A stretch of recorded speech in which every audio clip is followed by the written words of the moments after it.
감사하고 오늘 저녁 저희에게 주시는 하나님 말씀 함께 보겠습니다. 보니까 우리 신랑 신부 이렇게 오셨는데 특송하려고 오신 거 아닌가요? 언제든지 원하시면 말씀해 주세요. 기회 드리겠습니다. 네. 잠언 27장 1절 말씀 1절부터 12절 말씀까지를 저와 함께 교독하겠습니다. 27장 1절 말씀 제가 먼저 봅니다. 너는 내일 일을 자랑하지 말라. 하루 동안에 무슨 일이 일어날는지 내가 알 수 없음이니라.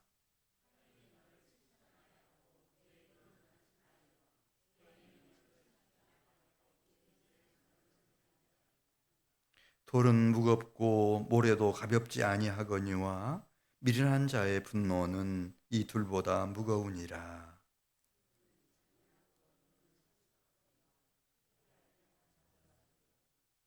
면책은 숨은 사랑보다 나으니라.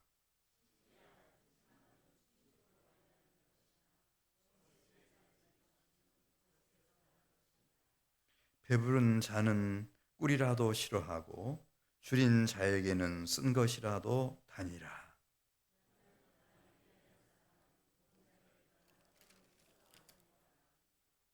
기름과 향이 사람의 마음을 즐겁게 하나니 친구의 충성된 권고가 이와 같이 아름다우니라.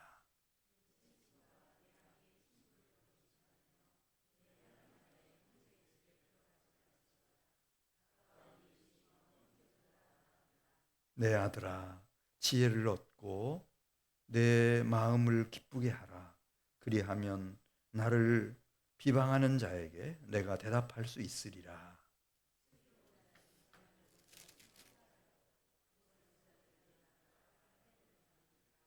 아멘.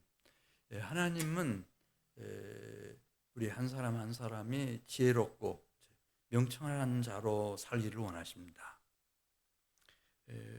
그런데 왜 나는 그 지혜와 명철의 길에서 벗어나가지고 그 어리석은 자의 길로 접어들 때가 그렇게 생겨나나? 그 아주 중요한 요인이 오늘 이제 27장 1절에 있는 말씀 보면 내 안에 내재되어 있는 욕심 때문에 그렇습니다. 욕심. 욕심이 잉태한즉 죄를 낳고 죄가 장성한즉 사망을 낳는다. 그런데 그게 이제 내 안에 들어와 있기 때문에 이미 아담과 하와 때부터 내 안에 들어와 있기 때문에 이 심각성을 잘 모릅니다. 또 한 가지는 감정입니다. 내 감정과 기분. 이것이 우리를 하나님이 준비해 놓으신 지혜와 명철의 길을 그곳 들어서지 못하게 만들고 이 어리석은 자의 길로 우리를 끌어냅니다. 그 중에 오늘 이제 27장 1절 말씀 보면 나를 내세우고 자랑하는 거. 이 맛으로 사는 분들도 계시잖아요. 내 잘난 맛에 사는 분들도 계시잖아요. 그런데 1절에 그렇게 말씀했어요. 자랑하지 말아라. 1절 같이 보겠습니다. 너는 내일 일을 자랑하지 말라. 하루 동안에 무슨 일이 일어날는지 내가 알 수 없음이니라. 이 자랑하는 것을 하나님이 기뻐하시지 않았어요. 정말 기뻐하지 않으셔요. 그래서 제가 유심히 봤거든요. 이 밖에도 이제 어느 정도 이렇게 올라가가지고 이제 내 자랑할 때가 왔나 보다 이렇게 하고 자랑하신 분들 그 다음은 그 다음은 영광이 기다리는 것이 아니고 하나님의 징계가 기다리고 있어요. 항상 공통적이에요. 유심히 제 주변에 있는 분들, 선배들, 동문들 이렇게 쭉 보면은요. 제가 살아온 길지 않지만은 제가 생각할 때는 그 어간에도 내가 이 정도 되면은 한번 자랑할 만하다 이렇게 생각한 때도 있었어요. 근데 그걸 기뻐하시지 않아요. 여기 그랬잖아요. 너는 내일 일을 자랑하지 말라. 하루 동안에도 무슨 일이 일어날는지 내가 알 수 없느니라. 이 말씀이 맞아요. 하나님이 자랑하는 걸 싫어하셔요. 우리 사랑하는 성도 여러분들이 꼭 자랑하는 소리, 이 소리가 들려지고 들려오기를 원한다면 이런 정도는 뭐 어쩔 수 없다는 거죠. 2절 말씀 보겠어요. 타인이 너를 칭찬하게 하고 내 입으로는 하지 말며 외인이 너를 칭찬하게 하고 내 입술로는 하지 말지니라. 그리고 꼭 칭찬을 들을 때는 조심하라는 거예요. 반드시 연단이 오고 단련이 오니까.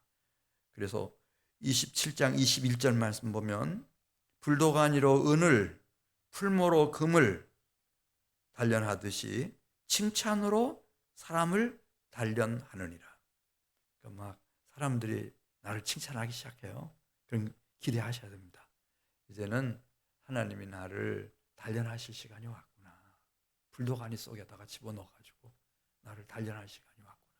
뭐 욥이라도 동방의 의인이라고 막 이렇게 사람들이 칭찬하고 이러면은 이제 하나님이 나를 불도가니 속에서 풀무불 속에서 단련하실 시간이 왔구나. 이렇게 생각하면 돼요. 근데 이 욕심, 끝없이 나를 내세우고 싶고 자랑하고 싶어하는 이 욕심,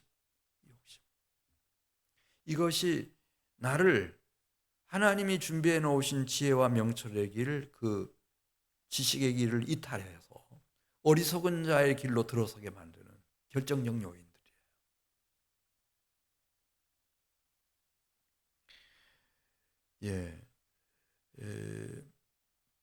두 번째는 27장 3절에 나오는 말씀에서 우리가 볼 수 있는 것처럼 감정이에요. 내 속에서 일어나는 이 분한 감정, 이 노한 감정, 그 다음에 이 탐심의 감정, 이런 나의 감정이에요. 나의 감정. 이게 이제 다른 사람의 감정이면 금방 우리가 식별을 할 수가 있어요. 저 사람 너무 지나치다. 막 이렇게. 근데 내 안에서 일어나는 감정은 이게 그냥 정당화 시켜줘요. 이 뇌에서부터.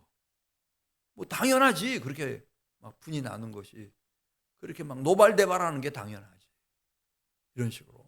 그래서 나를 이제 지혜롭고 명철한 길에서부터 어리석은 자의 길로 빠져들게 만드는데, 우리 3절을 같이 읽겠습니다. 돌은 무겁고 모래도 가볍지 아니하거니와 미련한 자의 분노는 이 둘보다 무거우니라. 분은 잔인하고 노는 창수 같거니와 투기 앞에서야 누가 서리요. 네, 가인 보세요. 가인. 이 분노가 다른 사람에게서부터 나타났으면은 딱 얘기해 줬을 거예요. 너 그렇게 화낼 일이 아니야. 모든 책임이 너한테 있는 거잖아. 이렇게 조곤조곤 얘기를 하겠는데 그냥 내 속에서, 가인 속에서부터 막 이 분노가 치밀어 오르니까 하나님이 오셔가지고 지금 네가 죄를 다스리지 않으면 죄가 너를 삼켜버릴 거다. 그렇게 말씀하시는데도 아랑곳하지 않고 그 분노의 감정에 사로잡혀서 친아우를 쳐 죽여요. 그리고 살인자가 되잖아요. 얼마나 어리석은 자의 길이에요. 왜 살인자의 길을 갑니까? 그것도 자기 친동생을 죽이고. 감정 때문에. 이 분노의 감정. 감정이라는 게 괴물 같아가지고 그냥 내 속에 있는 정말 그 귀한 하나님과 하나님 나라의 지혜와 명철을, 이 지혜를 다 흐트러버려요.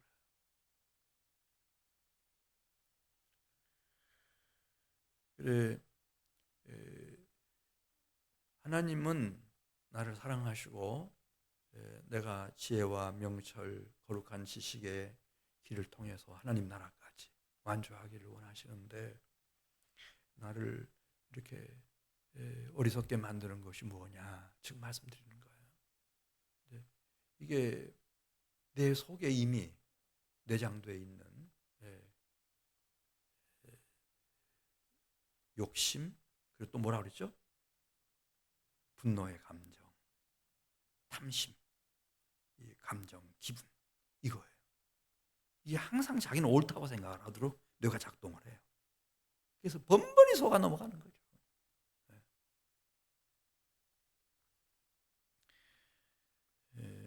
또 우리가 이 지혜와 명철의 길을 가려면은 조심해야 되는 게 있는데, 그 27장 15절 말씀 보겠습니다. 이 짝을 잘 만나야 돼요. 짝을 잘 만나야 돼요. 뭐 그냥 내가 데려다가 잘해주면은 착한 사람이 되겠지, 우리는 그렇게 생각하잖아요. 근데 아무리 데려다가 아무리 잘해줘도 이 변치 않는 기질들이 있어요. 그 중에 다툼입니다. 15절 말씀 보겠어요. 다툼. 15절 같이 읽습니다. 다투는 여자는 비 오는 날에 이어 떨어지는 무엇 같다 그랬죠? 물방울이니라. 그를 제어하기가 바람을 제하는 것 같고 오른손으로 기름을 움키는 것 같이 어려우니라. 그렇게 말씀했어요. 네, 이 다투는 성질, 이거 안 변합니다. 저도 그런 여자 봤거든요. 아주 가까이에서. 안 변해요. 그런 남자도 봤어요. 안 변해요. 내가 잘해주면은 변할 거야, 이렇게 생각했는데 아니에요. 네, 안 변합니다. 다툼. 이걸 즐겨요. 또 한 가지는 이제 27장 22절에 있는 말씀을 보면요, 이 미련함입니다. 미련한 자를 곡물과 함께 절구에 넣고 공의로 찌을지라도 그의 미련은 벗겨지지 아니하느니라. 미련함이 있어요.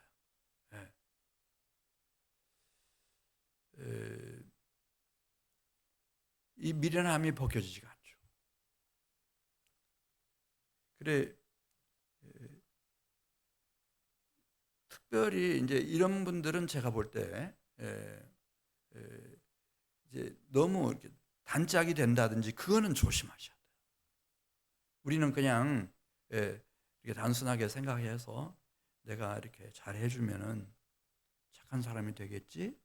그다음에 내가 좀 이렇게 몇 가지 지도해 주면은 아주 슬기롭고 지혜로운 사람이 되겠지, 이렇게 생각하지만은 이게 벗겨지질 않는 거예요. 그 사울 보십시오. 왕이었어요. 근데도 그렇게 미련해요. 다윗이 자기의 대적이라고 생각하는 거예요. 정적이라고 생각하는 거예요. 원수라고 생각하는 거예요. 온갖 악한 못된 짓을 다 해요. 죽을 때까지. 그 미련함을 못 벗어요.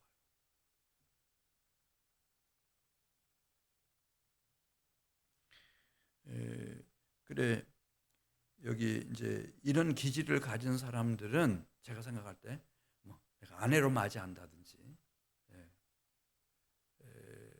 이렇게 뭐 결혼을 한다든지 그런 조심하셔야 되고, 이런 경우는 제가 볼 때 그냥 좋은 이웃으로 지내면 좋을 것 같아요. 우리 신랑 주연군 맞죠? 제 말이? 예. 그렇지 않으면 결혼 안 했겠죠. 자, 27장 13절 말씀 보겠어요. 27장 13절 14절. 이런 남자예요. 아주 13절에 나오는 것처럼 자기 분수를 몰라요. 분수를 잘 몰라. 기분파지 뭐. 엄청난 기분파예요. 그래서 13절 보면 타인을 위하여 보증 선자의 옷을 취하라. 외인들을 위하여 보증선 자는 필경은 그의 몸을 볼모 잡힐 것이다. 자기 분수를 몰라. 자기가 얼마나 기분파인지 다 도와줄 수 있는 것 같아. 모든 인생을 다 책임질 수 있는 것 같아. 보증 서고 담부 제공하고 아내한테 상의도 안 해. 그리고 14절에 있는 말씀을 보면은 이 상대방의 형편이나 처지나 기분 그거 고려하지 않고 이른 아침에 큰 소리로 막 자기 이웃을 축복해요. 근데 그 상대방이 들을 때는 저주하는 소리 같이 들려.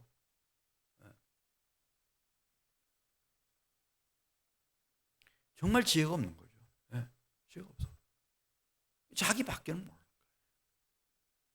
이런 사람들 너무 단짝이 되지 말라는 거죠. 깊은 관계 속으로 들어가지 말라는 거예요. 결혼하지 말라는 거지. 그냥 그냥 이웃 정도로 이렇게 지내야지. 왜냐면 평생을 이렇게 살아가야 되는데 뒷감당은 못해요. 어느 여인이 그 남편 그거 다 뭐 술값 다 갚아주고 빚 보증 쓴 거 뭐 담보 제공한 거 그거 다 갚아주고 그렇게 할 수 있는 사람이 없어요. 인간은 그렇게 못해요.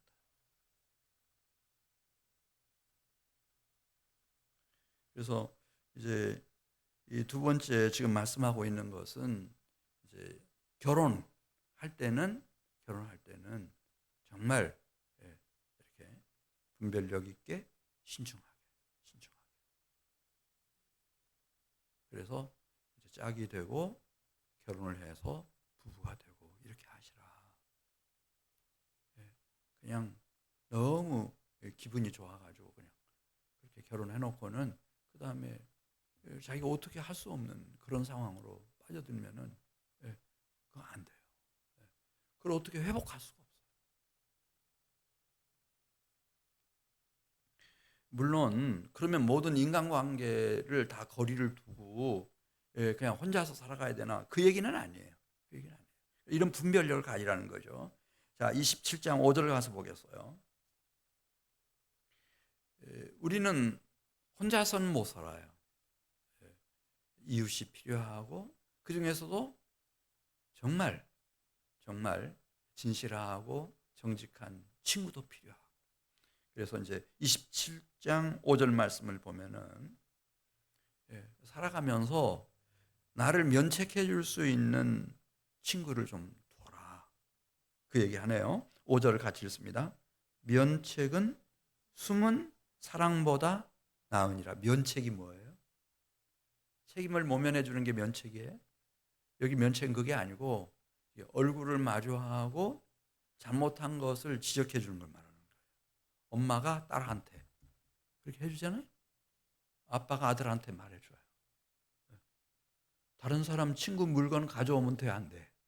그걸 말해줘야 돼요. 야, 너 기가 막히다. 참 머리가 좋구나. 너 그거 어떻게 가져왔니? 이 칭찬해 주면은 그거 어떻게 되고? 그 면책을 안 하는 거예요. 근데 이런 관계, 잘못한 것을 잘못했다고 말해줄 수 있는 그런 면책해 줄 수 있는 친구, 그런 인간관계 이게 꼭 필요하다는 거예요. 면책은 숨은 무엇보다 낫다고 그랬어요? 숨은 사랑보다 낫다. 또 6절 말씀 보겠어요. 아픈 책망을 해줄 수 있는 친구 있어야 된다는 거죠. 우리 6절을 같이 읽습니다. 친구의 아픈 책망은 충직으로 말미암는 것이나 원수의 잦은 입맞춤은 거짓에서 난 것이니라. 아픈 책망. 그래서 예수 믿는 사람들은 얼마나 복을 받았는지 몰라요. 가정에 어머니가 계시죠, 아버지가 계시죠, 가족들, 형 누나들이 있고 가족들이 있고, 그다음에 교회 오면은 여기 술도 안 먹죠, 담배도 안 피우죠, 기도하죠, 하나님 말씀 늘 읽고 묵상하고 예배하는 이 경건한 영혼을 가진 지체들이 다 있어요. 그래서 뭐 셀로 모이든 기관으로 모이든 아니면은 친구 관계로 모이든 만나서 정직하게만 자기를 오픈하면은 얘기해줘요. 무슨 얘기? 아픈 책망의 소리를 들려줄 사람들이 있어요. 그런 지체들이 있어요. 얼마나 감사한지 몰라요. 할렐루야.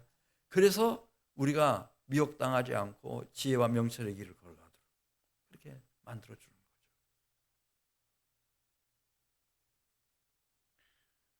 7절을 가서 보겠어요. 7절. 그러니까 뭐 얼마나 저 친구가 나의 비위를 잘 맞춰주는 사람이냐 그런 것보다는 우선 내 마음가짐이 나는 줄인 자의 굶주린 자의 자세와 태도를 가지고 지혜를 찾으라는 거예요. 이 명철을 찾고 거룩한 지식을 찾는 거죠. 아픈 책망을 통해서라도 그럴 각오는 해야 돼요. 자, 우리 7절 같이 읽습니다. 배부른 자는 꿀이라도 싫어하고 줄인 자에게는 쓴 것이라도 다니라. 이게 내 영혼을 위해서 하나님의 영광을 위해서 필요한 가르침이라고 할 것 같으면 아무리 아픈 책망이라도 감사함으로 받아들일 수 있는 그런 자세와 태도 이건 가지고 있어야죠. 근데 아마 제가 보기에는 세상 어디를 가도요 이 교회만큼 이렇게 진솔하게 정말 위해서 기도해주고 필요한 얘기들을 나눠줄 수 있는 그런 기관은 이 땅에 흔치 않을 거예요. 거의 없다고 보면 돼요. 없어요. 그냥 앞에서 비유 맞히고 뒤에 가면은 또 비난하고 막 이런 정도지 이렇게 교회처럼 위해서 기도해주고 그 영혼을 사랑하는 마음으로 지혜와 명철의 길을 인생의 선배로서 신앙생활의 선배로서 이렇게 조곤조곤 얘기해주고 이렇게 도움을 줄 수 있는 기관이 그런 영적인 도움을 줄 수 있는 그런 곳이 없죠. 없습니다. 잠언 27장 9절 말씀 보겠습니다. 기름과 향이 사람의 마음을 즐겁게 하나니 친구의 충성된 권고가 이와 같이 아름다우니라. 정말 거짓 없이 충성되게 가장 진실하게 아픈 충고, 충성된 권고를 해줄 수 있는 친구, 그런 친구들 여러분 있어야 돼요. 얼마나 귀한 축복인지 몰라요. 그런 점에서 아마 이제 뭐 목사님이 된다든지 그 다음에 뭐 사역자들이 된다든지 이런 분들은 복 받으신 분들이세요. 이 목사님들은 딱 보다가 우리 성도들이 목사님이 이상한 말을 쓰네? 그럼 단번에 탁 들어와요. 목사님 왜 그 성적인 얘기를 합니까? 이렇게. 그래서 오늘 낮에도 설교하고 나서 지금 가슴이 두근두근해요. 누가 또 그럴까? 아까 온유에 대해서 비유가 얼른 생각이 안 나길래 그런 말을 했거든요. 온유하고 겸손하라. 그런데 온유가 뭔지 아십니까? 그러면서 엄마가 이렇게 아가에게 그 부드럽고 따뜻한 젖가슴을 내놓고 젖먹여주는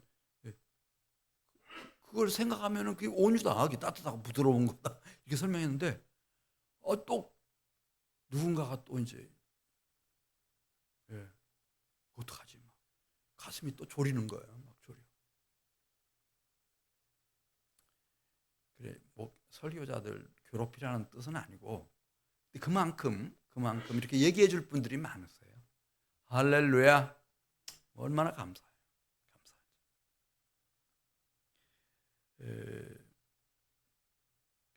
또 우리 10절 가서 보겠습니다. 10절. 그래서 이 친구, 이제 내 친구, 심지어 아버지의 친구들까지. 솔로몬 같으면 이제 솔로몬의 친구들이 있었고, 솔로몬의 아버지가 누구죠? 다윗인데 다윗의 친구들이 이렇게 있었어요. 그 친구들 하나님이 주신 귀한 재산으로 생각하라는 거죠. 자, 10절 같이 읽습니다. 내 친구와 내 아비의 친구를 버리지 말며 내 환난 날에 형제의 집에 들어가지 말지어다. 가까운 이웃이 먼 형제보다 나으니라. 이렇게 이웃과의 관계, 내 친구와의 관계, 아버지의 친구와의 관계, 이런 관계들을 잘하면 여기서 얻는 유익이 친히 형제 자매로부터 얻는 유익보다 더 크다는 거죠. 이걸 통해서 하나님이 나를 깨어있게 만드시고 나를 하나님이 원하시는 지혜와 명철의 길로 걸어가도록 하나님이 이끌고 계시겠다.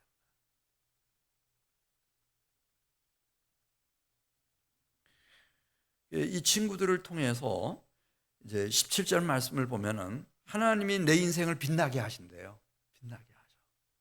그래서 주의 종이 많이 되세요. 예. 막 사모님 그런 옷 입고 다닌다고 뭐라고 하고 막 이렇게 해도 괜찮아요. 그게 이제 들을 때만 조금 기분 상하지만은 그걸 통해서 자신을 돌아보고. 예. 자, 우리 17절 말씀 같이 읽습니다. 철이 철을 날카롭게 하는 것 같이 무엇이 그 친구의 얼굴을 빛나게 한다고 그랬어요? 사람이. 이 사람을 이렇게 잘 단련하고 연단해서 제대로 빛나게 만드는 것은 사람밖에 없어요. 네. 다른 방법은 없어요. 사람이어야 돼요. 사람. 철이 철을 날카롭게 하는 것 같이 사람이 그 친구의 얼굴을 빛나게 하느니라.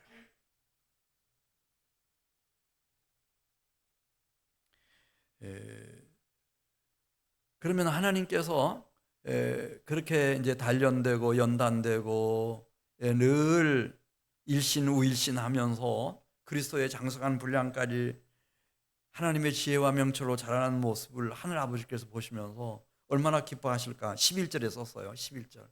하나님이 이거 정말 기뻐하신다는 거예요. 11절 같이 읽습니다. 내 아들아 지혜를 얻고 내 마음을 기쁘게 하라. 그리하면 나를 비방하는 자에게 내가 대답할 수 있으리라. 여기 아버지를 하나님 아버지라고 우리가 상정을 한다고 하거든요.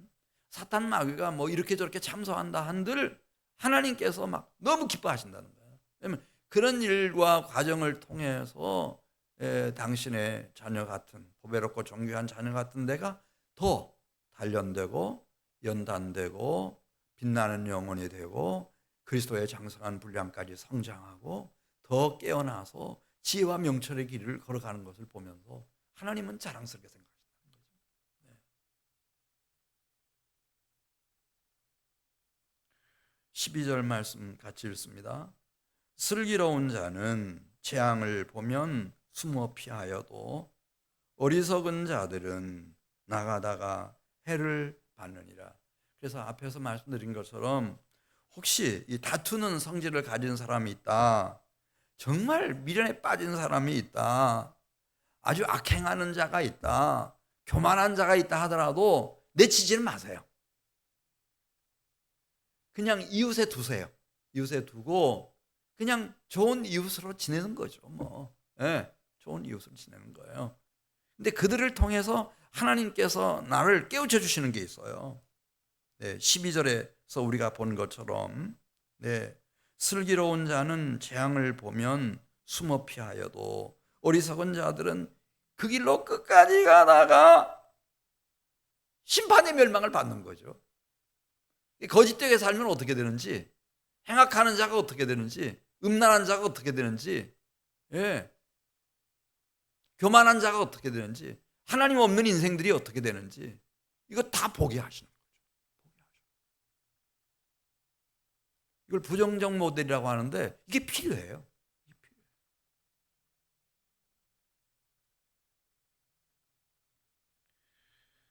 지금까지 제가 말씀드린 것 중에 우리는 이웃이 필요하다. 그 중에서 특별히 나에게 아픈 책망을 해줄 수 있는 친구, 진짜 친구가 필요하다, 필요 없다. 필요하다. 그들이 내 생명을 지켜주는 것이 될 수 있어요.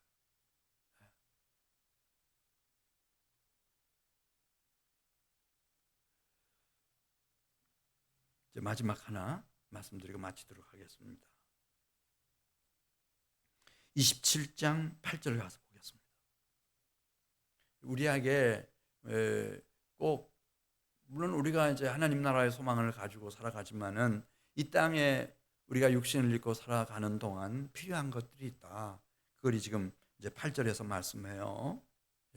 그것이 무엇일까요? 이 두 가지 얘기하는데 8절 같이 읽습니다. 고향을 떠나 유리하는 사람은 보금자리를 떠나 떠도는 새와 같으니라. 그래서 지금 고향 얘기하고 있고 또 한 가지는 보금자리를 얘기하고 있어요. 보금자리가 있어야 된다는 거죠. 보금자리가. 뭐 크든 작든, 예, 그게 뭐 고가의 뭐 초화 아파트든 뭐 아니면 작은 단칸방이든 그건 상관없어요. 그건 그렇게 큰 차이는 아니에요. 여러분. 어차피 침대 하나 필요한 거니까. 예. 저도 다 살아봤거든요. 근데 그건 별 차이가 없어요. 그러나 보금자리는 있어야 된다는 거예요. 보금자리. 이게 있고 없고는 저도 노숙도 해봤거든요. 예. 근데 이 보금자리 있고 없고 차이가 이게 어마어마한 차이인 거예요. 내가 오늘 밤 들어가서 쉬고 잘 수 있는 잠자리가 있다는 것과 그게 없어서 밖에서 그냥 이렇게 밤을 지새야 된다고 하는 게 이 차이가요. 어마어마한 거예요. 보금자리 필요하다. 보금자리 있어야 되고 그 다음에 이제 고향 얘기하고 있는데 특별히 우리 예수 믿는 사람들에게는 이 영적인 믿음, 신앙의 고향 같은 교회가 꼭 필요해요. 그래서 뭐 내가 여러 가지 일로 바빠서 분주하게 대전을 떠나서 뭐 이제 뭐 외국에 가서 생활하고 뭐 다른 도시에 가서 생활하다가도 거기 가면 나를 위해서 기도해 주시는 목사님이 계시고, 예, 나에게 이렇게 좋은 말씀을 전해 주실 그런 고향 같은 교회. 그래서 뭐 멀리 있지만은 그 목사님에게 전화 연락하면 내가 그렇게 급하게 돌아올 수 없어도 내 어머니의 장례식도 부탁할 수 있고, 이렇게 아버지의 장례식도 부탁할 수 있고, 이런 신앙적인 고향 같은 교회 꼭 필요하고요. 그다음에 보금자리 필요하다. 이건 꼭 챙기셔야 돼요. 뭐 다 그냥 대전 시내에 있는 교회가 다 내 교회인데 뭐 그런 교회 필요한가? 그렇게 하지 마세요. 그렇게 해놓으면은 나중에 돌아가셨을 때 장례식을 어디서 치러야 되는지 잘 몰라요. 예. 자, 27장 18절 가서 보겠어요. 그리고 너무 높은 거, 큰 걸 바라보지 말고 이제 27장 18절에 있는 말씀 보면 어떻게 이렇게 3,000년 전에 어떻게 하면은 이렇게 보금자리도 마련하고 내가 꼭 필요한 것들을 다 이렇게 마련하면서 살아갈 수가 있나 그걸 이제 얘기해 주는 말씀인데요. 18절에 있는 말씀을 보면은 내가 지금 할 수 있는 일을 시작하라는 거죠. 그게 무슨 일이에요? 예를 들어서 무화과 나무를 돌보는 일이다. 그러면 그거 열심히 하라는 거예요. 무화과 나무 돌보는 일. 아니면은 내가 지금 종으로 팔려왔는데 주인을 내가 모시는 거다. 그러면 종으로서 주인을 열심히 성실하게 잘 모시라는 거예요. 지금 할 수 있는 일이 그거니까. 18절을 같이 읽습니다. 무화과 나무를 지키는 자는 그 과실을 먹고 자기 주인에게 시중드는 자는 영화를 얻느니라. 세경이라고 해서 모슴이지만은 1년 모슴살이 열심히 하면은 쌀을 뭐 7가마니를 주든 8가마니를 주든 더 많이 어떤 재능이 있으면은 받을 수도 있고 지금 내가 처한 그 자리에서 할 수 있는 일 열심히 하라는 거예요. 열심히 하라. 뭐 이거 해가지고 언제 돈이 되겠나? 절대 그런 생각하지 마요. 그 무화과 나무에서 나는 열매가 나한테로 돌아온다는 거죠.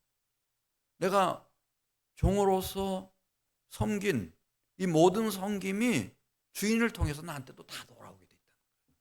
하나님 그렇게 만들어 놓으셨어요.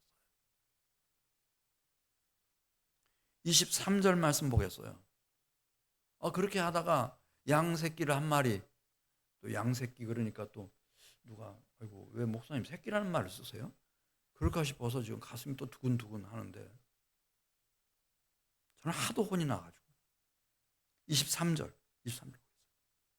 그러니까 양, 어린 양이라도 한 마리 샀으면은 그 양을 잘 키우라는 거예요. 자, 우리 23절을 같이 읽습니다. 내 양떼의 형편을 부지런히 살피며, 그걸 이제 또 팔아가지고 소새끼를 샀다고 하면 안 되고 송아지. 목사님 송아지라고 그러지 왜 소새끼라고 그래요? 그래, 송아지로 바꿀게요. 그럼.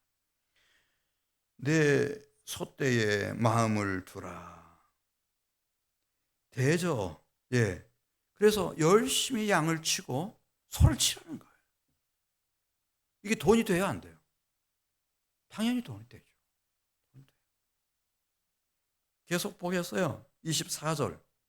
대저 재물은 영영이 있지 못하나니 면류관이 어찌 대대에 있으랴.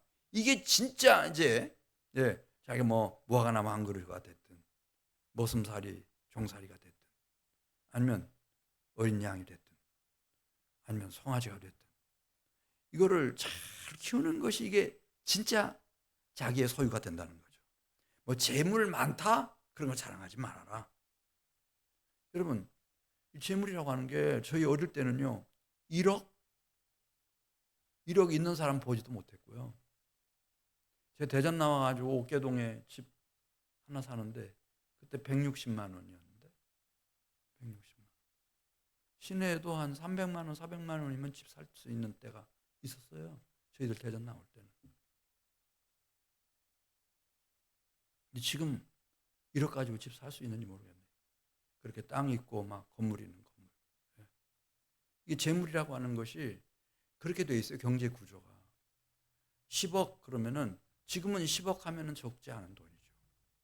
근데 이게 10년, 20년 후에는 이 가치라고 하는 것이 인플레이션을 시켜가지고 이 가치를 막 뚝뚝뚝뚝 떨어뜨려요. 그 돈을 가지고 있지 못하도록 투자하도록 그런 시스템으로 만들어져 있어요. 이 경제 구조라고 하는 게. 지금 그 얘기 3,000년 전에 쓰고 있는 거예요. 재물 10억? 그 나중에 그 가치라고 하는 것이 얼마나 많이 하락을 했는지 그 가치가 너무 크게 떨어져 버렸어요. 대저 재물은 영영이 있지 못하나니 면류관이 어찌 대대 있으랴. 큰 올림픽에 나가가지고 세계 선수권 대회에 나가가지고 여기 챔피언 벨트를 받았어요. 이게 그 다음에 다음 챔피언이 나타나면 꼭 나타나게 돼 있거든요. 그러니까 다 인수인계 해줘야 돼. 인수인계. 면류관이라 하더라도 다 넘겨줘야 돼. 자기가 안 돼. 시간 지나면 끝나버려요. 그렇게 다 지나가는데 이제 그 말씀하고 있는 거예요. 26절부터 있는 말씀 보겠어요. 하나님이 자기에게 주신 이 몸을 가지고 그 열심히 땀 흘려서 노력하는 것은 자기에게로 돌아오는데 그래서 산에서 꼴을 거둘 것이니라. 양을 먹이기 위해서 이렇게 소를 먹이기 위해서 또 말씀합니다. 어린 양의 털은 그렇게 해서 얻은 어린 양의 털은 내 옷이 되며 염소는 나중에 밭을 사는 값이 될 것이며 염소의 젖은 넉넉하여 너와 내 집의 음식이 되며 그 우유니까 내 여종이 먹을 만한 것이 될 거다. 여기서 진짜 필요한 것이 다 나오는 거예요. 그래서 그렇게 기도하세요. 하나님께. 하나님, 저 건강 주셔서 새벽 제단 쌓게 해주시고 새벽 제단 쌓게 해주시고 그 다음에 제가 주님 곁으로 갈 때까지 활동을 할 수 있게 해주세요. 활동할 수. 그게 굉장한 돈벌이가 되고 안 되고 그건 2차, 3차적인 거고 지금 내가 지금 할 수 있는 그런 일들을 해나갈 수 있도록 하나님께서 저에게 건강한 힘을 주십시오. 이것만한 재산은 없습니다. 그래, 오늘 말씀 정리합니다. 우리는 하나님의 보배롭고 존귀한 자녀된 백성으로서 정말 지혜와 명철의 길로 가는 것이 어떤 길인지 생각하면서 하나님의 기쁨과 영광이 되시기를 바랍니다. 하나님은 얼마든지 우리와 함께 하셔서 우리를 통해서 뜻이 하늘에서 이루어진 것처럼 이 땅에서 이루어지게 하시고 우리에게 하나님이 준비해 놓으신 그 귀한 복들을, 그 영광을, 그 생명을 누리게 해 주실 것입니다. 우리 같이 기도드리겠습니다. 박하랑, 박정인, 김주헌, 김은혜, 신랑 신부 하나님 앞에 감사 헌금 드렸습니다. 아버지 하나님, 오늘 저녁에 저희들을 인도해 주시고 또 하나님을 찬양하며 하나님의 말씀 앞에 서게 해 주셔서 감사합니다. 우리가 하나님이 우리를 위해서 예배해 놓으신 그 하나님과 하나님 나라의 지혜와 명철과 거룩한 지식의 길에서 이탈하지 않게 하시고 하나님이 원하시는 지혜와 명철의 길을 따라 일평생을 살아 주의 기쁨과 영광이 되게 해 주시옵시기를 원합니다. 특별히 우리 정인이 하랑이 주께서 기억하셔서 이 가정에 주신 영광의 기업으로서 일평생 그리스도 예수를 믿으며 하나님의 나라 주의 몸된 교회를 위하여 가장 보배롭고 존귀하게 쓰임받는 주님의 귀한 일꾼들이 되게 해 주시옵시고 자자손손이 복되게 해 주옵소서. 우리 주원 형제, 은혜 자매 이렇게 아름다운 믿음의 가정을 이루게 해 주셔서 참 감사합니다. 하나님이 큰 역사를 이루어 가시는 그런 가정과 가문으로 주께서 복 주시고 복 주시옵소서. 예수님의 이름으로 기도드리옵나이다.